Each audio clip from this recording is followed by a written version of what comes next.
మీరు competitive exams కి prepare అవుతున్నారా? మీరు మంచి ఆన్లైన్ కోచింగ్ కోసం ఎదురు చూస్తున్నారా?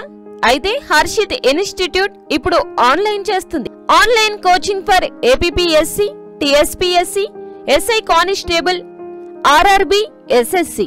24/7 access, laptop or mobile access. Harshit institute. Download the app and study materials our mobile app. Visit www.harshitinstitute.co.in. మీరు అనుకున్న జాబ్ ని సాధించండి. Harshit institute. Cell 9032200190, 9676525789. youtube.com Harshit institute.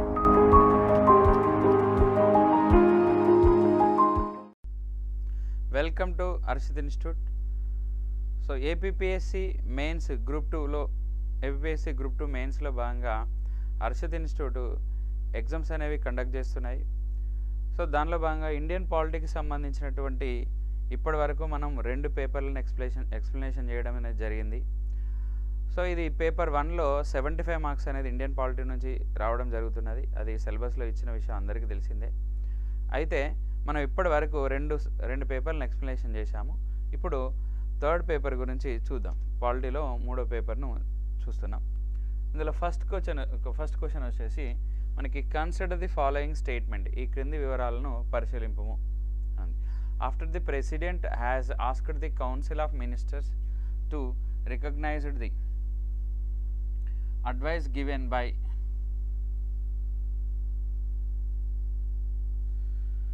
given by the Council of Ministers, the President may not act accordance with the advice rendered after such recognition అని ఉంది.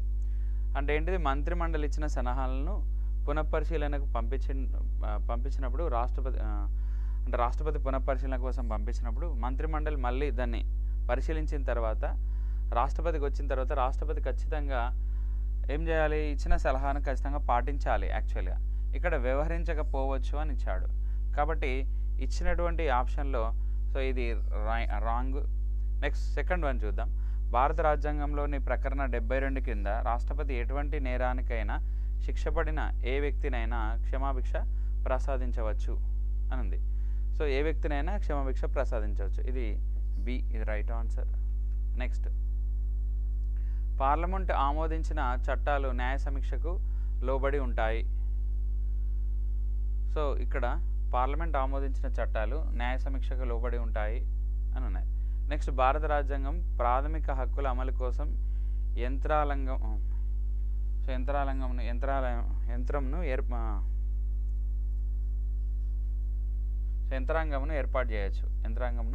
ఏర్పాటు చేసింది అని ఉన్నది.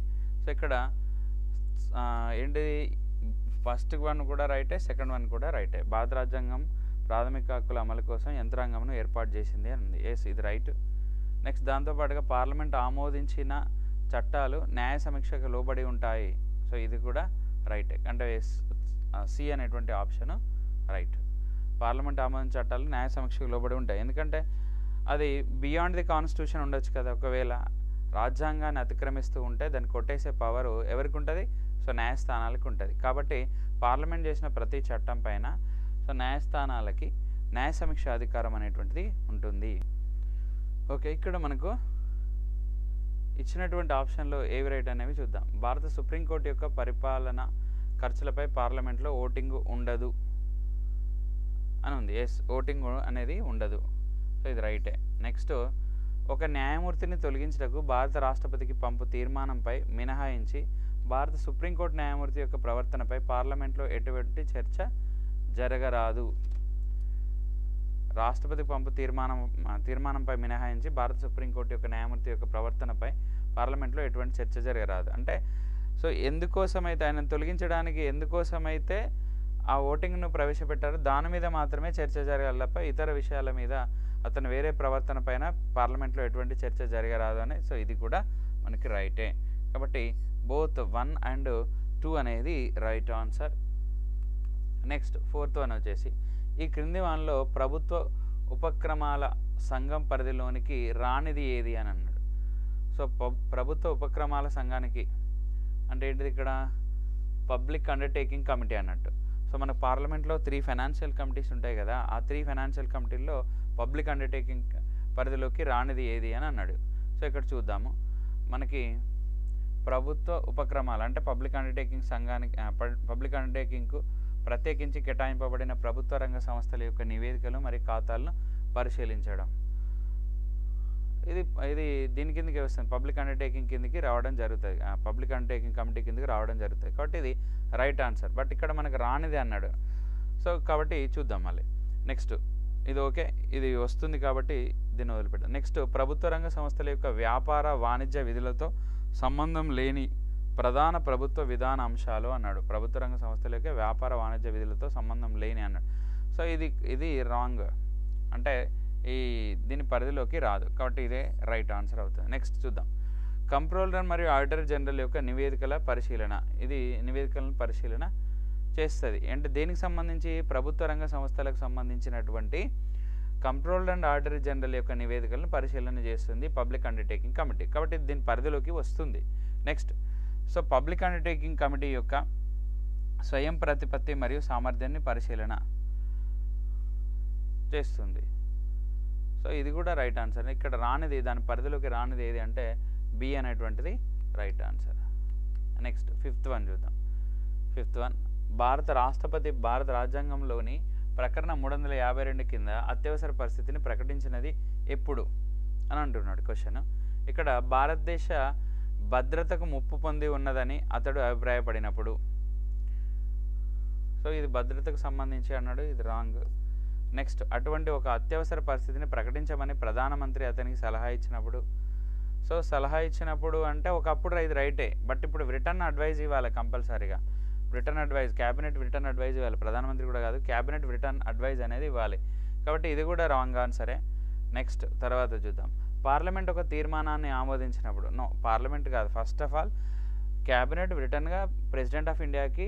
సో ఈ ఏంటిది, మన దేశం మీద వేరే దేశం అంటే ఎక్స్టర్నల్ అగ్రెషన్ జరిగిందని, లేకపోతే మన దేశం వేరే దేశంతో యుద్ధం చేస్తుందని లిఖితపూర్వకంగా రాసినప్పుడు ప్రెసిడెంట్ ఆఫ్ ఇండియా మనకు నేషనల్ ఎమర్జెన్సీని ఇంపోజ్ చేశాడు.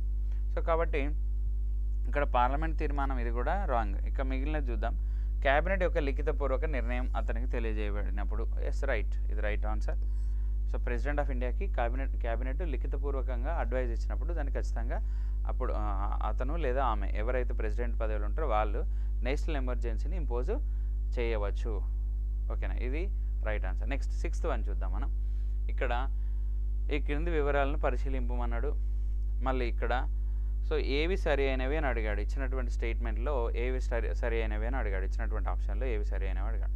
చూద్దాం మనం. ఫస్ట్, జాతీయ ప్రయోజనాల రీత్యా అటువంటి విధంగా చేయవలసిన అవసరం ఉందని రాజ్యసభకు హాజరై ఓటు వేసిన సభ్యులలో 3/2 తక్కువ కాకుండా సభ్యుల మద్దతు ఒక తీర్మానం ద్వారా ప్రకటించినప్పుడు పార్లమెంటు శాసనం ద్వారా 1 లేదా అంతకన్నా ఎక్కువ అఖిల భారత సర్వీసులు ఏర్పాటును కల్పించవచ్చు.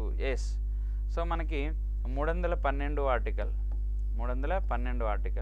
సో ఇక్కడ జాతీయ ప్రయోజనం దృష్ట్యా నూతన అఖిల భారత సర్వీసులను ఏర్పాటు చేయొచ్చు. దానికోసం రాజ్యసభలో ఒక తీర్మానం అంటున్నాడు. ఎస్, ఇది రైటే, రాజ్యసభలో ఒక తీర్మానం అంటున్నాడు. ఇంకొకటి జాతీయ ప్రయోజనం దృష్ట్యా 249 ఆర్టికల్ ప్రకారము దేశ ప్రయోజనం లేదా జాతి ప్రయోజనం దృష్ట్యా ఏంటిది, రాష్ట్ర జాబితాలో ఉన్నటువంటి ఒక అంశాన్ని కేంద్ర జాబితాలకు మారవచ్చు. అక్కడ అది రైట్ 249. ఇక్కడ ఏమంటున్నాడు, అఖిల భారత సర్వీసుల గురించి అడుగుతున్నాడు. కాబట్టి ఇది 2/3 రాజ్యసభకు హాజరై ఓటు వేసినటువంటి వారిలో 2/3 ఇది రైటు. నెక్స్ట్ తర్వాత చూస్తే భారత రాజ్యాంగంలోని ప్రకరణ 311 అంటే పబ్లిక్ సర్వీస్ కమిషన్లకు సంబంధించిన దగ్గర ఉంటుంది ఇప్పుడు మనకి ఇది. ఓకేనా. సో అంటే 14వ భాగంలోని 311 ఆర్టికల్. సో కేంద్ర ప్రభుత్వం కింద సివిల్ సర్వీసెస్ లేదా అఖిల భారత సర్వీసులు లేదా రాష్ట్ర సివిల్ సర్వీసెస్ లేదా కేంద్రం రాష్ట్రం కింద ఒక సివిల్ పోస్ట్ యందు సభ్యుడిగా ఉన్న ఒక వ్యక్తిని శాశ్వతంగా తొలగించుటకు తాత్కాలికంగా తొలగించుటతో వ్యవహరిస్తుంది అని అన్నాడు. సో ఇది కూడా రైట్ ఆన్సరే.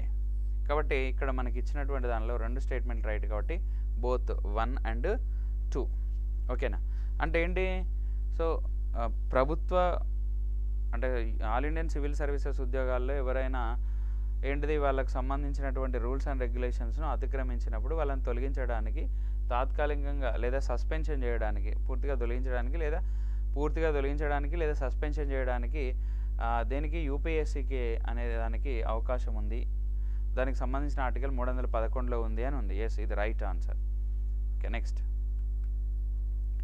నెక్స్ట్ వచ్చేసి ఒక పంచాయతీ యొక్క పదవి కాలం పూర్తి కాకముందే రద్దు చేయబడినప్పుడు దాని స్థానంలో నూతనంగా ఏర్పాటు చేయబడిన పంచాయతీ పదవిలో కొనసాగ కాలం అని ఇచ్చాడు. ఇక్కడ రద్దు చేయబడిన పంచాయతీ రద్దు కాకపోదు అంటే for next 5 years from the date of its first meeting and no longer అని ఇచ్చాడు. ఇక్కడ రద్దు చేయబడిన పంచాయతీ రద్దు కాకపోదు అంటే అది పదవిలో ఎంతకాలం కొనసాగి ఉండేదో అంత మిగిలిన కాలం అని ఇచ్చాడు. సో ఇది కాదు.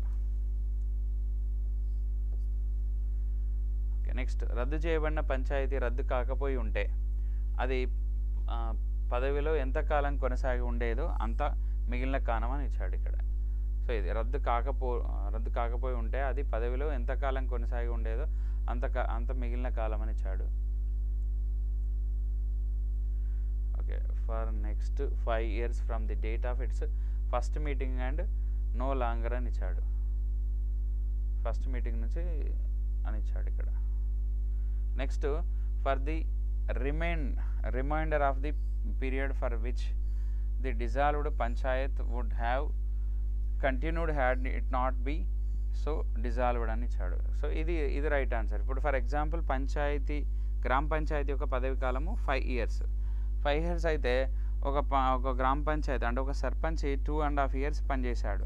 సో ఇంకా రిమైనింగ్ పదవి కాలం అంటే నూతన సర్పంచ్ ఎన్నుకుంటే మళ్ళీ రిమైనింగ్ పదవి కాలం మాత్రమే అతను కొనసాగుతాడు. కాబట్టి ఇక్కడ రిమైనింగ్ పదవి కాలంగా మాత్రమే కొనసాగుతాడు. ఇక్కడేమో సో నెక్స్ట్ ఫస్ట్ మీటింగ్ నుంచి అని ఇక్కడ ఇచ్చాడు. కాబట్టి ఇది రాంగ్, ఇది రైట్. ఓకే, నెక్స్ట్ గవర్నర్ యొక్క అభిమిష్టం మేరకు అన్నాడు. ఇక్కడ గ్రామ పంచాయతీ సంబంధించిన పదవి కాలానికి గవర్నర్కు సంబంధం లేదు. ఇక్కడ గవర్నర్ యొక్క అభిష్టం అనేది రాంగ్ ఆన్సర్. రాష్ట్ర శాసనసభ ఆ పంచాయతీ కొనసాగేందుకు అనుమతించినంత కాలం అన్నాడు. ఇది కూడా రాంగ్ ఆన్సర్. సో ఏంటిదంటే రిమైనింగ్ టెన్యూర్ మాత్రమే ఉంటుంది. నెక్స్ట్ తర్వాత సో మ్యాచ్ ద ఫాలోయింగ్ ఇచ్చాడు. ఇక్కడ మ్యాచ్ ద ఫాలోయింగ్ మనం చూద్దాం ఏది రైట్ ఆన్సర్ అనేది. ఏబియస్ కార్పస్ అన్నాడు. ఏబియస్ కార్పస్ కోడ్లో సరి అయిన సమాధానాన్ని ఎంపిక చేయమన్నాడు జాబితా 1 జాబితా 2లో. ఓకే, ఇక్కడ ఏబియస్ కార్పస్ వ్యక్తిని శారీరకంగా హాజరుపరచమని ఒక ఆదేశం. సో ఏబియస్ కార్పస్ అంటే ఒక వ్యక్తిని అరెస్ట్ చేశారు. అరెస్ట్ చేసినటువంటి వ్యక్తిని ఆర్టికల్ నెంబర్ 22 ప్రకారము ఒక వ్యక్తిని అరెస్ట్ చేస్తే వితిన్ 24 hours మ్యాజిస్ట్రేట్ ముందు సబ్మిట్ అనేది చేయాల్సి ఉంటుంది. సో మ్యాజిస్ట్రేట్ ముందు సబ్మిట్ చేయాలి. కానీ ఇక్కడ మ్యాజిస్ట్రేట్ ముందు సబ్మిట్ అనేటువంటిది చేయాలి కదా. సో ఒకవేళ చేయకపోతే చేయమని ఆదేశం జారీ చేయొచ్చు ఏబియస్ కార్పస్ అనే రిట్ పిటిషన్ ద్వారా. సుప్రీంకోర్టుకైనా హైకోర్టుకైనా వెళ్ళి జారీ చేయొచ్చు. నెక్స్ట్ తర్వాత మాండమాస్ యుద్ధం. ఇక్కడ ప్రభుత్వ అధికారిని అతని విధిని నిర్వర్తించమని అంటే మాండమాస్. సో ఇక్కడ సికి 2 అనేటువంటిది రైట్ ఆన్సర్. నెక్స్ట్ వచ్చేసి సో ఏబియస్ కార్పస్ A1 ఇక్కడ ఉంది. Next C2. సో ఇది రైట్ ఆన్సర్ అవుతుంది. ఓకేనా, డి అనేటువంటిది రైట్ ఆన్సర్ అవుతుంది. సరే, ఇప్పుడు మనకు సెరిషోరరీ అనేది చూద్దాం. సెరిషోరరీ ఏంటిది? ఒక వ్యక్తి యొక్క క్లెయిమ్ యొక్క చట్టబద్ధతను విచారించడానికి ప్రొసీడింగ్స్ అన్నాడు. A proceedings to enquiry into the legally of claim of person అన్నాడు. ఒక వ్యక్తి యొక్క అదే నెక్స్ట్ ఓకే ఇది కదా. సో సారీ, కోవారెంట్ సెరిషోరరీ అంటే ఏంటిది? దిగువ స్థాయి న్యాయస్థానము లేదా న్యాయ సంస్థ దాని పరిధిని అతిక్రమించకుండా చేయబడే ఒక ఆదేశము. నెక్స్ట్ కోవారెంట్ వచ్చేసి సో ఒక వ్యక్తి అర్హత లేనటువంటి ఒక వ్యక్తి ఆ పని చేస్తున్నప్పుడు వాట్ అథారిటీ ఏ అధికారం ఉంది నీకని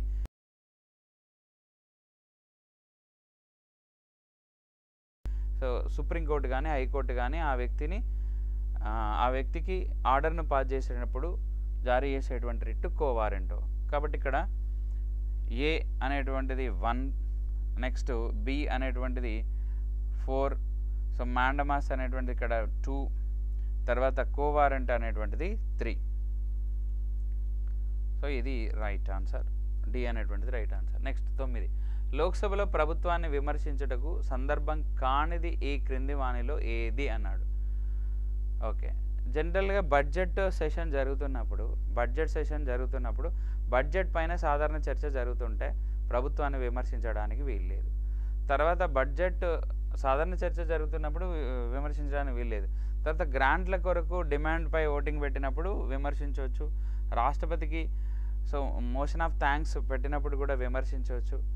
దానికి సంబంధించి అంటే రాష్ట్రపతి ప్రసంగంలో మిస్టేక్స్ ఉన్నాయి, లేకపోతే రాష్ట్రపతి ప్రసంగంలో గొప్ప బడ్జెట్ కాదు అని ప్రతిపక్షాలు విమర్శించడానికి అవకాశం ఉంటుంది.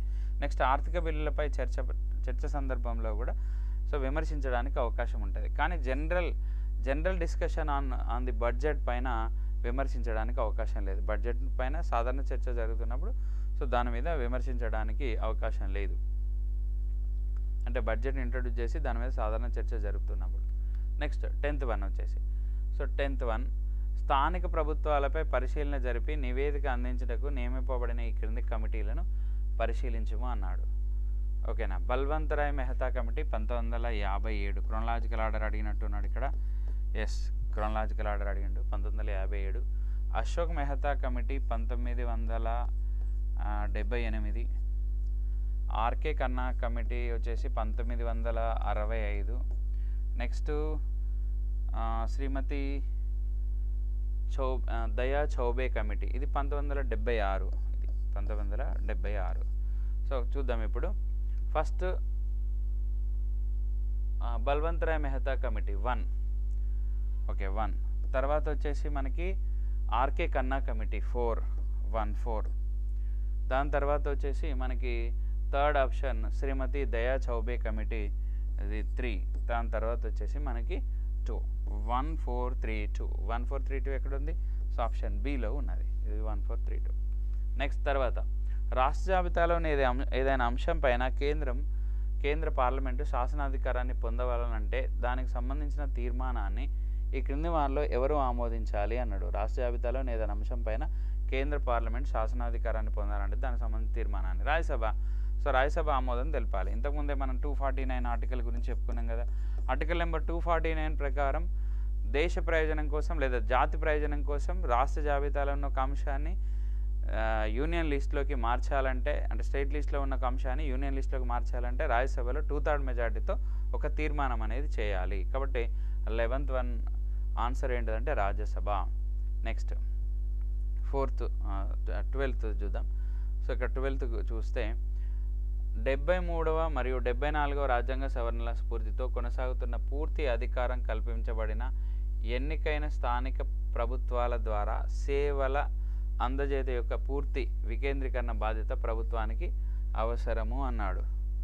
ఎస్, రైట్ ఆన్సర్ ఇది. అంటే 73, 74 స్ఫూర్తితోటి కొనసాగుతున్నటువంటి ఈ గ్రామ పంచాయతీలు, మున్సిపాలిటీ ఉంటాయి కదా, స్థానిక ప్రభుత్వాలు ఉన్నాయి కదా, ఆ స్థానిక ప్రభుత్వాల ద్వారా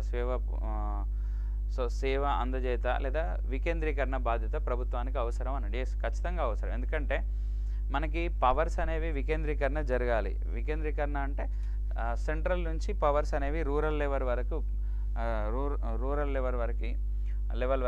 జరుగుతూ ఉండాలి. ఇప్పుడు యూనియన్ లిస్ట్, యూనియన్ గవర్నమెంట్ నుంచి స్టేట్ గవర్నమెంట్కి పవర్స్ రావాలి, స్టేట్ గవర్నమెంట్ నుంచి డిస్ట్రిక్ట్ లెవెల్ నుంచి మండల్ లెవెల్ నుంచి విలేజ్ లెవెల్.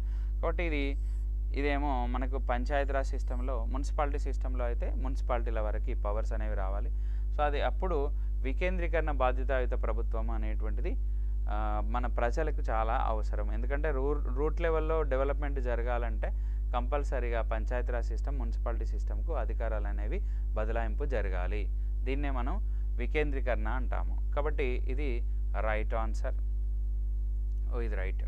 నెక్స్ట్ దాని తర్వాత వచ్చేసి సెకండ్ స్టేట్మెంట్ నెంబర్ 2 చూద్దాం. రాష్ట్ర ప్రభుత్వాలు స్థానిక సంస్థల యొక్క ఆర్థిక మరియు పరిపాలన సామర్థ్యాన్ని పటిష్టం చేసేందుకు మరియు వాటికి తగిన వనరులను మరియు అధికారాలను అప్పగించేందుకు చర్యలు తీసుకోవాలి అన్నాడు. ఇది కూడా right ఆన్సరే.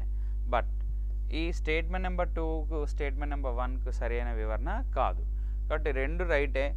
Statement number 2 statement number 1కి సరైన వివరణ కాదు. అది ఎక్కడ ఉంది అంటే మనకి బిలో ఉంది. ఓకే, నెక్స్ట్ ఈ క్రింది వానిలో ఎన్నికల సంఘం యొక్క ఒక విధి కానిది ఏది అన్నాడు. సో ఎన్నికల సంఘం యొక్క డ్యూటీ కానిది ఏది అన్నాడు. రాష్ట్రపతి పదవికి ఎన్నికలను పర్యవేక్షించడం, జరపడము మరియు నియంత్రించడము అన్నాడు. ఓకేనా, ఇది ఎలక్షన్ కమిషన్ డ్యూటీ ఇది, కానీ ఇక్కడ విధి కానిది అన్నాడు. కాబట్టి ఎలక్షన్ కమిషన్ డ్యూటీ ఇది రైటే, ఎలక్షన్ కమిషన్ డ్యూటీ కిందకు వస్తుంది. ఎన్నికల కొరకు అభ్యర్థులను ఎంపిక చేయదు, దానికి ఎలక్షన్ కమిషన్కు సంబంధం లేని విషయం ఇది. ఎన్నికల అభ్యర్థులను నియమించుకునేటువంటి అధికారము ఎవరికి ఉంటుంది అంటే రాజకీయ పార్టీలకు ఉంటుంది. సో కాబట్టి ఇది ఎలక్షన్ కమిషన్ యొక్క డ్యూటీ కాదు, కాబట్టి ఇది రైట్ ఆన్సర్. నెక్స్ట్, రాజకీయ పార్టీల గుర్తింపు మరియు గుర్తింపు రద్దును దాని ఎలక్షన్ కమిషన్ కిందకే వస్తుంది. నెక్స్ట్, ఎన్నికల జాబితాను తయారు చేసే అధికారం ఎలక్షన్ కమిషన్కి ఉంటుంది, కానీ విధి కిందకు రానిది అన్నాడు కాబట్టి పి అనేటువంటి option right answer. Next 14th one చూద్దాం. మున్సిపల్ కార్పొరేషన్లకు సంబంధించి 74వ రాజ్యాంగ సవరణ ద్వారా ఈ క్రింది వానలో ఏవి కల్పించబడినవి అన్నాడు. సో వార్డుల ప్రాతిపాదికన ప్రత్యక్ష ఎన్నికల ద్వారా సీట్ల భర్తీ, ఇది రైట్, ఇది రైటే అంతే కదా. వార్డు ప్రాతిపాదికన ప్రత్యక్ష ఎన్నికలు జరుగుతాయి. ఇప్పుడు మనకి ఫర్ ఎగ్జాంపుల్ మున్సిపల్ కార్పొరేషన్ ఉంది, లేదా గ్రేటర్ సిటీ ఉన్నది, లేదా మున్సిపల్ కౌన్సిల్ ఉంది. ఇవన్నీ వార్డుల ప్రాతిపాదికన జరుగుతాయి. మున్సిపల్ కౌన్సిల్లోనైతే వార్డుల ప్రాతిపాదికన జరుగుతాయి. అదే మున్సిపల్ కార్పొరేషన్లోనైతే డివిజన్స్ ప్రాతిపాదికన జరుగుతాయి. అదే గ్రేటర్ సిటీలో అయితే కూడా డివిజనల్ ప్రాతిపాదికన జరుగుతాయి. సో డివిజన్స్ని కూడా మనం ఏమనొచ్చు, వార్డులు అనవచ్చు. కాబట్టి ఇది రైట్ ఆన్సర్. నెక్స్ట్, 74వ రాజ్యాంగ సవరణ చట్టం ప్రకారం ఎస్సీ ఎస్టీలకు సీట్లలో రిజర్వేషన్ అనేది కల్పించడం జరిగింది. అదే 243T అనేటువంటి ఆర్టికల్లో ఈ సీట్ల రిజర్వేషన్ గురించి మెన్షన్ చేయడం జరిగింది. అది కూడా జనాభా ప్రాతిపాదికన, ఎస్సీ ఎస్టీలకు జనాభా ప్రాతిపాదికన సీట్ల రిజర్వేషన్ అనేది కేటాయింపు జరిగింది. నెక్స్ట్, బీసీలకు సీట్ల రిజర్వేషన్ గురించి 274Tలో ఎక్కడ మెన్షన్ చేయబడలేదు. ఇది రాష్ట్ర ప్రభుత్వం ఇష్టం అన్నట్టుగా అందులో రాయబడింది. కాబట్టి కాన్స్టిట్యూషన్లో రాష్ట్ర ప్రభుత్వం డిపెండ్స్ ఆన్ స్టేట్ గవర్నమెంట్ అని మెన్షన్ చేశారు. కాబట్టి ఇక్కడ 74లో ఇది లేదు. నెక్స్ట్, మహిళలకు సీట్లలో 3/1 రిజర్వేషన్ అన్నాడు. సో 1/3 వంతు రిజర్వేషన్ అని ఎక్కడుంది అంటే 243Tలో ఉన్నది. 243T అనేటువంటి ఆర్టికల్లో రిజర్వేషన్ గురించి మెన్షన్ చేయబడ్డది. ఉమెన్కి రిజర్వేషన్ ఇవ్వాలి, 1/3 ఇవ్వాలని 74వ రాజ్యాంగ సవరణ చట్టంలో పేర్కొనబడ్డది. కానీ మన స్టేట్ గవర్నమెంట్, మన ఆంధ్రప్రదేశ్ స్టేట్ గవర్నమెంట్ 50% రిజర్వేషన్ అనేది ఇస్తున్నది. మనకి పంచాయతీరాజ్లోను మున్సిపాలిటీలోను 50% ఇస్తున్నది. రాజ్యాంగం ప్రకారంగా అయితే సో 1/3. కాబట్టి ఇచ్చిన స్టేట్మెంట్లలో 1 రైటే, తర్వాత 2 కూడా రైటే, తర్వాత వచ్చేసి 4 కూడా రైటే, 3rd అనేది రాంగ్. సో 1, 2, 4 ఎక్కడుంది? 1 to 4 బిలో ఉన్నది. ఓకేనా. నెక్స్ట్ తర్వాత వచ్చేసి 15వది. ఈ క్రింది వానలో ప్రధానమంత్రి యొక్క విధి కానిది ఏది అని అడిగాడు. ప్రైమ్ మినిస్టర్ యొక్క డ్యూటీ కానిది ఏది అని ఇక్కడ మనకు ఇవ్వడం జరిగింది. చూద్దాం మనం. సో ప్రైమ్ మినిస్టర్ యొక్క డ్యూటీ కానిది ఏది? ఫస్ట్ నెంబర్ 1, మంత్రిమండలి యొక్క అన్ని నిర్ణయాలను రాష్ట్రపతికి తెలియజేయడం. అది ప్రైమ్ మినిస్టర్ డ్యూటీ. సో ఇది రైట్ ఆన్సర్. అంటే విధి కానిది అన్నాడు కాబట్టి ఇది ఆయన విధి కిందకు వస్తుంది. కాబట్టి దీన్ని కన్సిడర్ చేయొద్దు మనం. విధి కానిది ఆన్సర్ పెట్టాలి. రాజ్య వ్యవహారాల యొక్క పరిపాలనకు సంబంధించిన సమాచారాన్ని రాష్ట్రపతికి తెలియజేయాలి, అంతే. సో మన దేశానికి సంబంధించినటువంటి నిర్ణయాలను తీసుకుంటే ఆ నిర్ణయాలకు సంబంధించిన ఇన్ఫర్మేషన్ను ప్రెసిడెంట్ ఆఫ్ ఇండియాకి తెలియజేయాలి. కాబట్టి ఇది రైటే. నెక్స్ట్, క్యాబినెట్ సమావేశం యొక్క ఎజెండా అవసరం లేదు. ఎజెండాను రాష్ట్రపతి ఆమోదం కొరకు సమర్పించాల్సినటువంటి అవసరము లేదు.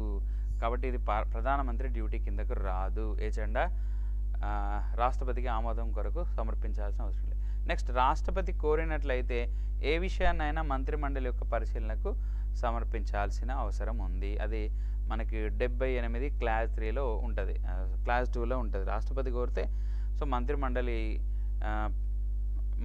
యొక్క పరిశీలనను ప్రైమ్ మినిస్టర్ సమర్పించాల్సి ఉంటుంది. 78 క్లాస్ 2లో మెన్షన్ చేయబడి ఉంటుంది. ఇదంతా కూడా ఏ ఆర్టికల్కు రిలేటెడ్గా అడిగాడంటే 78వ ఆర్టికల్కు రిలేటెడ్గా అడిగాడు. నెక్స్ట్ 16th క్వశ్చన్ చూద్దాం మనం. ఈ క్రింది వాటిలో ఏవి కంట్రోల్ అండ్ ఆడిటర్ జనరల్ చేత క్షుణ్ణంగా ఆడిట్ చేయబడవు అన్నాడు. సో చేయబడవు అని ఇక్కడ ఇచ్చాడు. చూద్దాం మనం. Not subject to the detailed audit of the control and auditor general అని ఇచ్చాడు. సరే చూద్దాం. అన్ని సహకార సంఘాలు అని ఇచ్చాడు ఇక్కడ. సో అన్ని సహకార సంఘాలు, ఓకే, పబ్లిక్ కార్పొరేషన్లు ఇది వస్తుంది, గవర్నమెంట్ సంబంధించినటువంటి కార్పొరేషన్ సంస్థలు అంటే పబ్లిక్ సెక్టార్ ఎంటర్ప్రైజులు ఇది రావడం జరుగుతుంది. నెక్స్ట్ అన్ని ప్రజా వ్యయాలు ఇది కూడా వస్తుంది. సో అన్ని ప్రజా వ్యయాలు కూడా దేని కిందకి వస్తుంది అంటే కాగ్ డ్యూటీ కిందకి వస్తాయి. బట్ ఆయన డ్యూటీ కిందకి రానిది మనం గుర్తుపెట్టుకోవాలి. కాబట్టి BC 2, 3 అనేది కాదు. ఓకే, ఇప్పుడు సహకార సంఘాలు అనేటువంటి ఒక కోఆపరేటివ్ మూమెంట్, అది ప్రైవేట్కి సంబంధించింది కావచ్చు, ప్రైవేట్కి సంబంధించింది కాబట్టి సహకార సంఘాలు అనేది రాదు. ఓకే, 1 సో 1 ఇక్కడ ఉంది, ఇక్కడ ఉన్నది. నెక్స్ట్ 4th 1 రక్షణ వ్యవహారాలు, డిఫెన్స్ వ్యయాలు కూడా రాదు. సో డిఫెన్స్ వ్యయాలు కూడా రాదు కాబట్టి 1 and 4 ఇది D అనేది రైట్ ఆన్సర్. నెక్స్ట్ భారత రాజ్యాంగం నందు ఆర్థిక మరియు సామాజిక ప్రణాళిక దీనిలో చేర్చబడింది. ఆర్థిక మరియు సామాజిక ప్రణాళిక దీనిలో చేర్చబడింది అని ఇచ్చాడు ఇక్కడ. సో ఎన్నవ షెడ్యూల్లో అంటే 7th షెడ్యూల్ ఇది. కాంకరెంట్ లిస్ట్ 7th షెడ్యూల్ అన్నాడు, యూనియన్ లిస్టు 7th షెడ్యూల్ అన్నాడు, స్టేట్ లిస్టు 7th షెడ్యూల్ అన్నాడు. సో ఇక్కడ యూనియన్ లిస్టు లేదు, యూనియన్ లిస్టు కిందకు రాదు. నెక్స్ట్ స్టేట్ లిస్ట్ కిందకు కూడా రాదు. దాని తర్వాత వచ్చేసి concurrent list of 7th schedule ఇది దీని కిందకి వస్తుంది, అంటే ఉమ్మడి జాబితా కిందకి వస్తుంది. ఎందుకంటే ఆర్థిక సామాజిక ప్రణాళికలు అంటే అటు కేంద్రము ఇటు రాష్ట్రం రెండు కలిసి చేయాల్సినటువంటిది అవసరం ఉంది కాబట్టి ఇది కాంకరెంట్ లిస్ట్ కిందకు రావడం జరుగుతుంది. ఇది concurrent list of 7th schedule. So none of the above అని చాడు, ఇది కాదు. నెక్స్ట్ ఓకే, 18th క్వశ్చన్ వచ్చేసి మనకి మ్యాచ్ ద ఫాలోయింగ్ అనేది ఇవ్వడం జరిగింది. ఆ మ్యాచ్ ద ఫాలోయింగ్ చూద్దాం మనం. So controller and auditor general of India ఎంత 148 అనేటువంటి article 148. Next finance commission 280. Next administrative tribunals 323 clause A. Next వచ్చేసి union public service commission 315. Okay, so ఇప్పుడు చూద్దాం A3 ఇక్కడ ఉంది. ఓకే, నెక్స్ట్ తర్వాత B2. సో ఇది C అనేటువంటిది right answer, C right answer. ఓకేనా. నెక్స్ట్ తర్వాత నెక్స్ట్ ఒక రాష్ట్రం యొక్క పేరును మార్చినప్పుడు లేదా నూతన రాష్ట్రం ఏర్పాటు చేయబడినప్పుడు పార్లమెంటు భారత రాజ్యాంగాన్ని సవరించుటకు అవసరమైనది సింపుల్ మెజారిటీ అవసరం, 2/3 మెజారిటీ అవసరము లేదు. సో తెలుసు కదా, మన తెలంగాణ రాష్ట్రం ఏర్పాటు చేసినప్పుడు సింపుల్ మెజారిటీతో కొత్త రాష్ట్రమైన తెలంగాణను ఏర్పాటు చేశారు. కాబట్టి ఇక్కడ దీన్ని బట్టి మనకి ఏమర్థమవుతుంది, జస్ట్ సింపుల్ మెజారిటీ అనేది సరిపోతుంది. చూద్దాం ఇక్కడ సాధారణ మెజారిటీ. ఓకే, 2 సభల యొక్క మొత్తం సభ్యుల యొక్క మెజారిటీ అన్నాడు, ఇది కాదు. ఓకే, నెక్స్ట్ టోటల్ మెంబర్స్ అన్నాడు, కాదు టోటల్ మెంబర్స్ కాదు, ఆ రోజు అటెండ్ అయిన వాళ్ళు కాబట్టి సాధారణ మెజారిటీ ఇప్పటివరకు అయితే రైట్. ప్రత్యేక మెజారిటీ 2/3 మెజారిటీ స్పెషల్ మెజారిటీ కాదు. సంబంధిత రాష్ట్ర అభిప్రాయం పొందిన తర్వాత ప్రత్యేక మెజారిటీ ఇది కూడా కాదు. So first answer right answer. రాష్ట్రం యొక్క అభిప్రాయం పొందిన తర్వాత అది సెంట్రల్ ఇష్టం, రాష్ట్రం యొక్క అభిప్రాయం జస్ట్ ఒపీనియన్ మాత్రమే తెలుసుకుంటుంది. అప్పుడు సింపుల్ మెజారిటీ సరిపోతాయి పార్లమెంట్లో, అర్థమవుతుంది. సో పార్లమెంట్లో సింపుల్ మెజారిటీ సరిపోతుంది. ఇక్కడ ప్రత్యేక మెజారిటీ అన్నాడు కాబట్టి డి ఆప్షన్ కూడా రైట్ రాంగ్ ఆన్సర్. సో ఏ అనేది రైట్ ఆన్సర్. నెక్స్ట్ 28th ఒక రాష్ట్రంలో రాష్ట్రపతి పాలన ప్రకటించబడినది ఏ సందర్భాలలో అని అడుగుతున్నాడు ఇక్కడ. మళ్ళీ దీనిలో ఏవి సరి అయినవి అని అడిగాడు, సరి అయినవి ఏంటివో అని ఇచ్చాడు ఇక్కడ. చూద్దాం మనం, సరి అయినవి అడిగాడు, ఏవి సరి అయినవి. ఫస్ట్ 1 ఒక రాష్ట్రంలో రాజ్యాంగం విఫలమైనప్పుడు. ఎస్, రాజ్యాంగం విఫలమైనప్పుడు అంటే రాజ్యాంగం ప్రకారంగా పరిపాలన చేయట్లేదు అని అర్థం ఇక్కడ. నెక్స్ట్ దాని కొరకు గవర్నర్ రాష్ట్రపతికి ఒక నివేదిక పంపినప్పుడు. అంతే, ఇక్కడ మన ఫర్ ఎగ్జాంపుల్ ఏదైనా ఒక రాష్ట్రంలో రాజ్యాంగ యంత్రాంగం విఫలమైంది అని గవర్నరు ఒక నివేదికను ప్రెసిడెంట్ ఆఫ్ ఇండియాకు పంపినప్పుడు. సో ఇది కూడా రైటే. నెక్స్ట్ 3rd 1 చూద్దాం మనం. ఒక రాష్ట్ర గవర్నర్ అతని రాజ్యాంగ విధులను నిర్వర్తించడంలో గవర్నర్కి సంబంధం లేదు. సో కాబట్టి ఇది రాంగ్. గవర్నర్ విధులు సరిగ్గా నిర్వర్తించకపోతే ఇక్కడ సంబంధం లేదు, ఎందుకంటే సెంట్రల్ డైరెక్ట్గా తీసేస్తుంది అతన్ని. కాబట్టి ఇక్కడ రాష్ట్రపతి పాలన విధించాల్సిన అవసరం లేదు. నెక్స్ట్, రాష్ట్ర ప్రభుత్వం రాజ్యాంగంలో నిబంధనలకు అనుగుణంగా విధులను నిర్వర్తించడంలో విఫలమైనప్పుడు. ఎస్, ఇది రైట్ ఆన్సర్. రాష్ట్ర ప్రభుత్వం విఫలమైనప్పుడు. కాబట్టి 1 to 4. సో 1 to 4 ఎక్కడ ఉంది? 1 to 4 బిలో ఉంది. Next 21 question. సో 21 క్వశ్చన్ చూద్దాం. కేబినెట్ కమిటీలు వాటికి అప్పగించబడిన విషయాలపై బద్ధమైన నిర్ణయాలను, సో వాటికి అప్పగించిన విషయాలపై నిర్ణయాలను నిర్ణయాలు తీసుకునేటువంటి నిర్ణయాలను ఇచ్చుటకు అధికారాన్ని కలిగి ఉండవు అన్నాడు.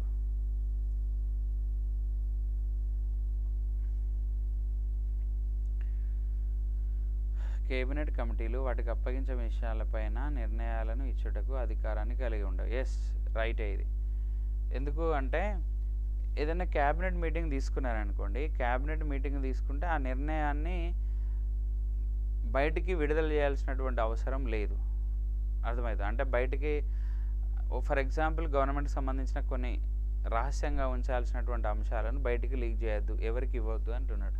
సో ఇచ్చుటకు అధికారం కలిగి ఉండవు. ఎస్, కలిగి ఉండవు. ఇది రైటే. ఎందుకంటే ఫర్ ఎగ్జాంపుల్ బడ్జెట్ మీద నిర్ణయం తీసుకున్నారు ఫైనాన్స్ మినిస్టర్ పిఎం ఫైనాన్స్ డిపార్ట్మెంట్కి సంబంధించినటువంటి అక్కడ ఉన్నటువంటి చీఫ్ సెక్రటరీలతోటి లేదా అక్కడ ఉన్నటువంటి సెక్రటరీలు, ఆ డిపార్ట్మెంట్ సెక్రటరీలతో కలిపి ఒక నిర్ణయం తీసుకున్నారు. బడ్జెట్కు సంబంధించిన నిర్ణయాలన్నీ తీసుకున్నారు. దాన్ని క్యాబినెట్ మీటింగ్లో చర్చించింది. తర్వాత దాన్ని బయటికి పంపించడానికి వీల్లేదు. సో వేరే వాళ్ళకి ఎవరికి ఇవ్వడానికి వీల్లేదు, అధికారం కలిగి ఉండవు అని yes, right answer. Next, cabinet committee యొక్క ఏ నిర్ణయాన్ని అయినా క్యాబినెట్ పునఃపరిశీలించవచ్చు. ఎస్, ఇది కూడా రైట్ ఆన్సర్. క్యాబినెట్ పునఃపరిశీలించవచ్చు. ఒకవేళ తప్పు నిర్ణయం తీసుకుంటే మళ్ళీ దీన్ని పరిశీలించవచ్చు, రివ్యూ చేసుకోవచ్చు. ఓకే, ఇప్పుడు చూద్దాం. ఏ రైటే, బి కూడా రైట్. దీనికి ఇది సూటబుల్ వివరణ అవుతుంది. కాబట్టి ఏఆర్ రెండు విడివిడిగా సరి అయినవి మరియు ఆర్ఏకు సరి అయిన వివరణ. ఇది రైట్.